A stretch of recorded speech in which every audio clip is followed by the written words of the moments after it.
Hey folks, Mike Johnson here. If it's got wheels and an engine, you're in the right place. On this channel, we dive into car repairs, maintenance tips, and everything you need to keep your ride running smooth. If you're into cars and want to keep learning, don't forget to hit that like button and subscribe. It really helps the channel out. All right, enough talking. Let's get into it. How does a car radiator work? The engine cooling system. This is actually a valuable part of your engine cooling system.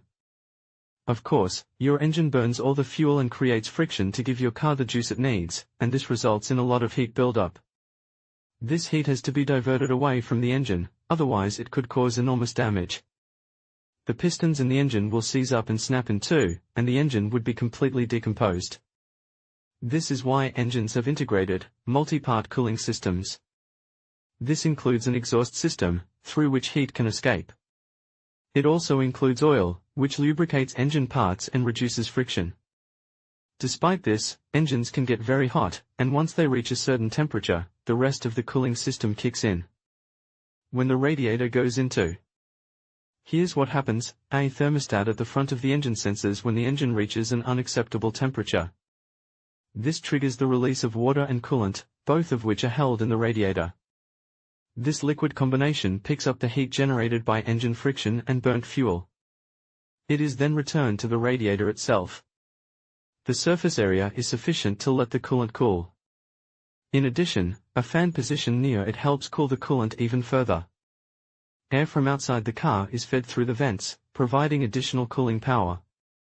The coolant, sufficiently cooled, can be returned to the engine to recover more heat. When cooling systems go wrong, the long and the short of it is that your radiator plays a vital role in removing heat from your engine, ensuring that the engine runs smoothly, without the risk of sudden failure. Over time, of course, various problems can prevent the cooling system from working properly. A common problem is that the thermostat, from which coolant is released into the engine, becomes clogged and no longer opens.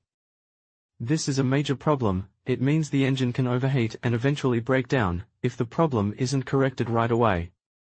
An even more common reason for cooling system ventilation is a leak. Leaks can cause the coolant level to be too low, meaning there isn't enough coolant to remove the heat and remove it properly. Certainly, if you notice fluid under your parked car and suspect a leak, it's important to have the vehicle inspected immediately. These problems can be serious, but spotting them early can lead to a more direct solution. In conclusion, understanding how a car radiator works is essential for maintaining your vehicle's performance and longevity. By efficiently dissipating heat from the engine coolant, the radiator plays a crucial role in preventing overheating and ensuring optimal engine function. Regular maintenance, such as checking coolant levels and inspecting for leaks, can help keep your radiator in top shape. With this knowledge, you can better appreciate the intricate systems at work in your car and take proactive steps to ensure its reliability on the road. Thank you for watching, and drive safely.